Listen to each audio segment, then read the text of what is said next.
welcome if you haven't seen the first video. It's okay if you haven't seen the first video, but it's only 6 minutes. It's actually under 6 minutes. And today I'm going to touch on some small things that I mentioned in that last video.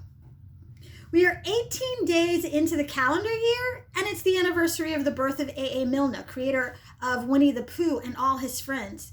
So I got to thinking about the search for small and the importance of knowing what you're looking for before you start looking for it.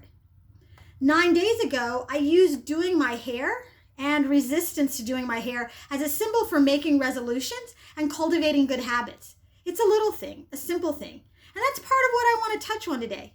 See, last time I mentioned some, but not all, of the benefits of doing my hair. I mentioned how relaxing the process used to be for me, how it was meditative, and also a form of self-care. I didn't mention how people's compliments made me feel, but we can throw that in there too. The list goes on, but consider what would have happened if I'd made a resolution to do more meditation and dedicate more time to self-care.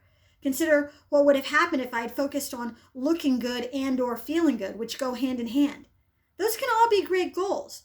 Those are great goals, but there are a lot of different ways to reach those goals, and sometimes big goals can be so lofty that we lose sight of what's important. So if you made a resolution or two, or you're thinking about making some changes, I encourage you to pinpoint something small. One little thing you can do that is related to your loftier goals. You don't have to break down all the connections, just be aware of them. The other thing I mentioned in the last video was my big obstacle. I dreaded cleaning up after doing my hair. But after sitting a bit and then processing what came up for me, I realized I always cleaned up after myself. So the obstacle didn't make a lot of sense, but it was still there. It was still in my way. You might have a similar obstacle, something that doesn't make a lot of sense when you really think about it, or you might have an obstacle that is a little more concrete. Either way, it's in your way.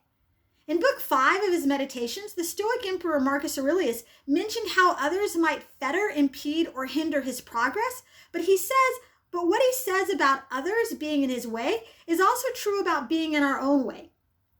According to an 1862 translation, the emperor wrote, and I quote, "But so far as some men make themselves obstacles to my proper acts, man becomes to me one of the things which are indifferent, no less than the sun or wind or a wild beast.